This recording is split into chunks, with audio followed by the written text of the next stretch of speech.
This just a what if. I haven't went to go see if it's a legit thing, but 10 out of 10, it might be, because Caitlin Clark is a major fan of Kobe Bryant, so she might do her own iteration of the Grinches. And if they do come out, I am going to be the first person in line. And hopefully next year at the sellout, we get the reverse Grinches. I need that red and green pair, because I already have both of the red and green pair of the Kobe Bryant Grinches.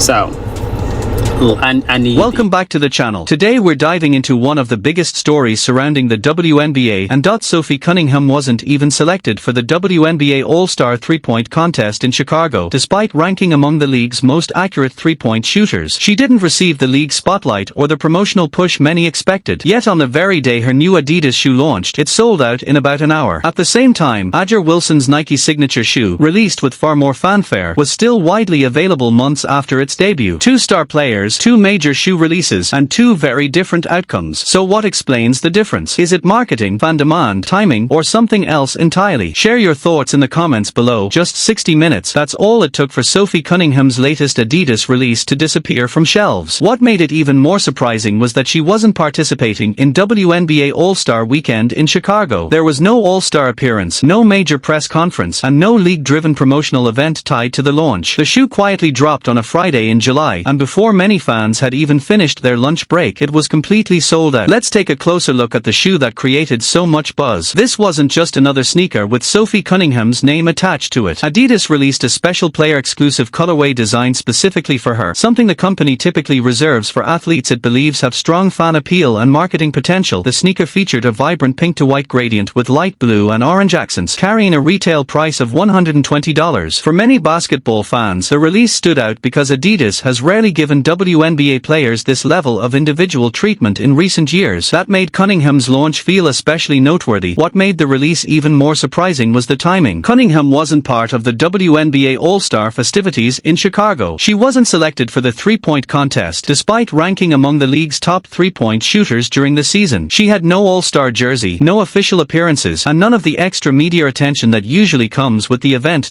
Nike normally brands schedule signature releases around All-Star Weekend because it's when thousands of fans, reporters, and cameras are already focused on the league. The event naturally creates excitement and gives new products maximum visibility. Cunningham didn't have any of those built-in advantages. There was no league-sponsored promotion or major showcase tied to her launch. Even without that platform, her Adidas release sold out in roughly an hour. That raises an interesting question. If the league wasn't driving the attention, what was? Many observers point to the personal connection she has built with fans throughout the season, from her energetic personality to the viral moments and social media buzz that helped keep her name in the spotlight long before the shoe officially launched. Sophie Cunningham's influence has grown far beyond the basketball court, from making a high-profile appearance as an honorary ring girl at UFC 329 in Las Vegas during the Max Holloway vs. Conor McGregor main event, to speaking on major podcasts about protecting women's sports, and even appearing in the latest Sports Illustrated swimsuit issue. She has steadily expanded her reach. None of these opportunities were driven by the WNBA's marketing efforts. They came from the audience she built on her own. That independent following became impossible to ignore when Adidas launched her signature shoe. Traditionally, brands coordinate sneaker releases with WNBA All-Star Weekend, relying on league coverage, packed arenas, and national attention to maximize exposure. It's a proven strategy that has worked for years. Cunningham took a completely different approach. There was no league promotion, no All-Star spotlight, and no major WNBA marketing campaign. Yet her shoe sold out in just 60 minutes. The launch demonstrated that her personal brand, not the league's promotional calendar, was the driving force behind the demand for Adidas. The message was clear. Sophie Cunningham's audience was more than enough to generate massive sales. A product released without the league's marketing support exceeded expectations faster than many heavily promoted launches. It also raised a bigger question. If that level of demand wasn't created by the WNBA's promotional machine, then how long has Cunningham's fan base been growing independently, and why did so many people underestimate its size and influence? Perhaps the most fascinating part of the story is how a single viral moment on the basketball court eventually opened doors to opportunities in sports, entertainment, and mainstream media. What started as a simple on-court gesture evolved into a personal brand powerful enough to attract major partnerships far beyond the WNBA.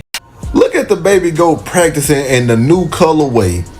Oh my goodness, them things are nice. Look at them. Oh my goodness, you know I got to get them. Look at that. We finna go for 30 on like minute. I was saying, we about to go for 30 and probably on minute restriction. And we're gonna play tonight, but we're not gonna play tomorrow. Like I've been saying she should do. Why should it ain't even about that, man. These shoes are amazing. And look, I need every color.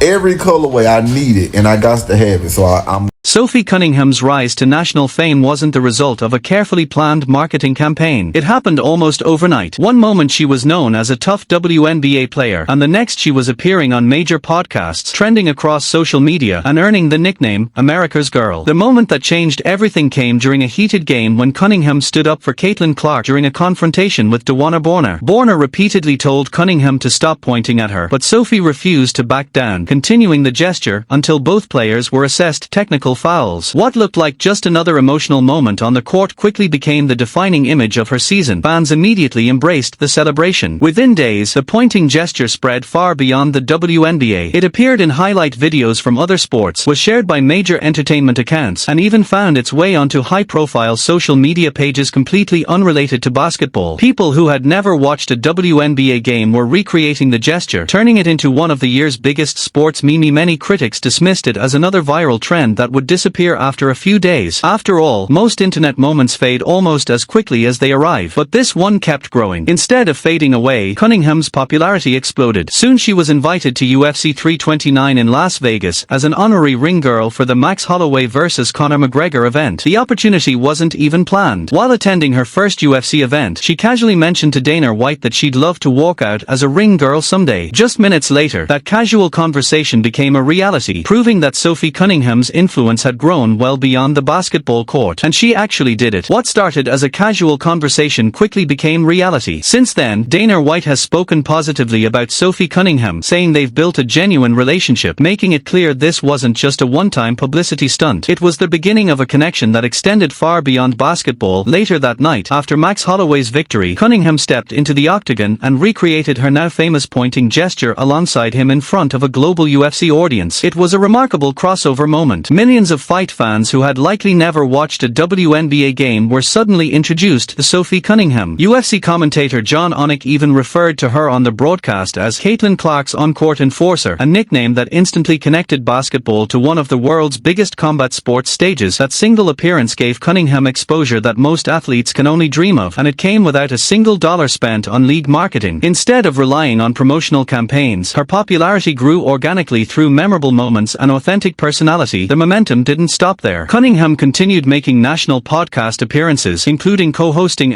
Show Me Something, where she discussed topics far beyond basketball. She openly shared her views on protecting women's sports, saying she believes it's simply common sense to protect opportunities for young female athletes. Whether people agreed or disagreed, her willingness to speak openly made her more than just another player. It gave fans a reason to pay attention.